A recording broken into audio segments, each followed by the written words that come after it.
I don't know about all of you, but as far as I'm concerned, YouTube is one of the most entertaining places on the entire internet to go for information. We've got stuff that just helps you repair things, helps you figure out how to make dinner. I mean, it's an amazing place. And the one place that I like to go to for information is YouTube for movie information, TV information. I love getting various opinions about what is going on in our entertainment industry, music industry, and even in our gaming industry. And for me, there's at least 3 different people out there, or 3 channels that I absolutely love. Nerdrotic, Dictor Van Doomcock, Overlord DVD. His channel is just very entertaining, especially with the characters that he has, Harvey Cthulhu and Skull of Calderon. Which brings me to probably one of my favorite channels, The Critical Drinker. This man has quite an interesting channel. And I just love the channel and the way he critiques film, television. He has a unique approach to his way and his view on things.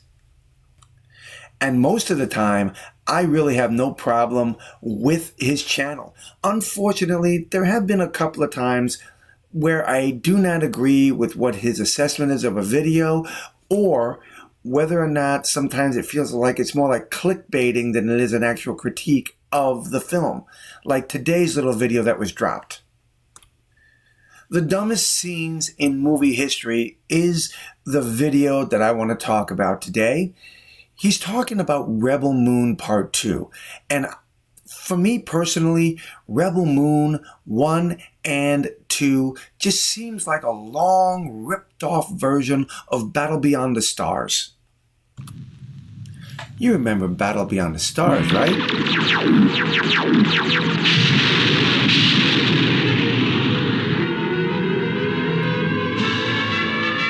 Ruthless invaders, a defenseless planet.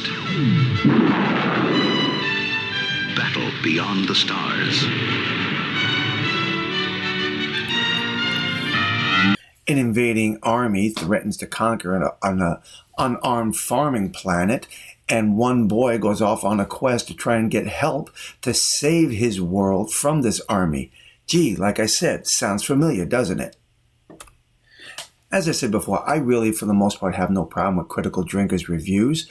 But unfortunately, in this case, I caught something that he did in his latest review on Rebel Moon 2. And I think we need to just address this little issue.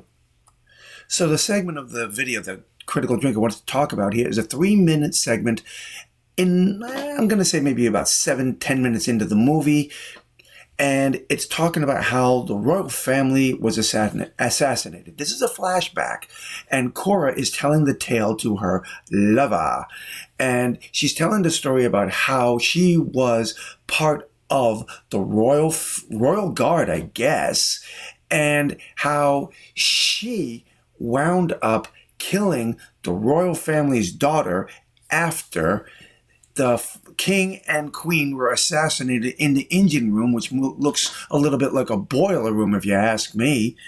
But the problem with the scene that we're going to talk about here, and the scene that Critical Drinker decided to talk about and edit, is the fact that he edited the video, but he did not tell the story properly. So I want you to follow me on this, please. So she kills the magical glowy girl, but oh no, obvious bad guy does obvious bad guy thing and betrays her because he wants to pin the whole assassination on her instead, and so he has her arrested. Oh, come on! Wait, what? The king and queen were killed with knives and Cora was armed with a pistol, so how the fuck was that supposed to work? Also, why arrest her and take the chance that she might be able to get the true story out there when you could just kill her right there and then and make up any story you want? Why do your goons grab her by the arm but don't actually disarm her? I mean, you know she's just gonna break free and... Ah, fuck it. You know, I think my favourite moment of this whole scene is the fact that the orchestra are still playing, even though weapons are being discharged and people are screaming, and it must be very obvious that all is not going according to plan. Like, if a firefight erupts here in such a confined space, there's a pretty good chance that you're going to get hit by a stray round. But nah, just keep playing, guys. The Titanic band's got nothing on this kind of dedication. So then Cora has Belisarius dead to rights, and instead of pulling the trigger and ending this whole thing right here and now, she decides to just run away and leave a dangerous and powerful enemy unharmed for absolutely no reason. Then she just walks right out of the room and kills two guys behind the door because I guess she magically knew they were going to be there. Still playing music, eh? Just take a look at this scene again, pulled from Netflix itself, and you may see something a bit interesting. So in a fit of rage, she breaks free, starts shooting up the guards, then runs over. Look at her hand. It is shaking. It is shaking. She's firing. It's out of ammunition. That is the issue. And if you doubt me on this, take a look at what happens next. She turns away. She reaches down to the guards, gets another gun, and starts shooting up the door and the other guards. And look at the size of the gun. So let's review. She turned the gun on Belisarius, and the hand motion, she was shooting. The trigger was being pulled. It just was out of ammunition. Again, otherwise, if I'm wrong on this, then explain to me why she reaches down for the guard and shoots and has a whole new different gun in her hands as she's leaving the room. Drinker tells us that she turned the gun on him, stared, shaking, lowers the gun, turns away, walks out the door, starts shooting up the guards outside. It doesn't make sense. She fired at him, but there was nothing left in the chamber, so she just screamed and left. I think I've said it before. I like the Critical Drinker. I really enjoy his commentary on the movies and television shows as well as on his video games.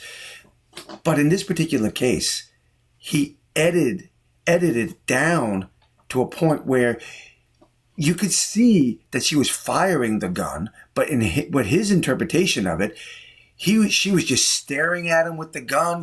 She was just staring at him, and then turns and arbitrarily just walks away and walks out the door and starts shooting the other guards, editing out the fact that her gun was out of ammunition. You could see her wrist. You can see her trigger finger firing it off. And then when she turns around, she bends down to the dead guard's gun and grabs it. You can tell there's a difference in the guns because if you go back and look, she's got this little gun when she's shooting at the princess and trying to shoot at Belisarius. But then when we go back to the guard scene, when the door opens and she's shooting at the guards, it's a massive gun that she's got in her hands. How'd that happen? Well, I know this is maybe a little bit of a silly little thing to point out here, but I just think that if you're going to criticize this scene, which he has valid points, this scene has so many messed up points to it. And I do agree with him. It looks like it's the boilers, the heaters. Why are there no heaters in the engine room? It's an engine room, for God's sakes, of a starship or a battle cruiser. Why would they have heaters? It's supposed to be like nuclear powered or something, isn't it? Well, I just wanted to get this little thought out there. I'd love to hear your thoughts, your comments on this. Drop your comments below, let me know. And until the next time, my friends, God bless.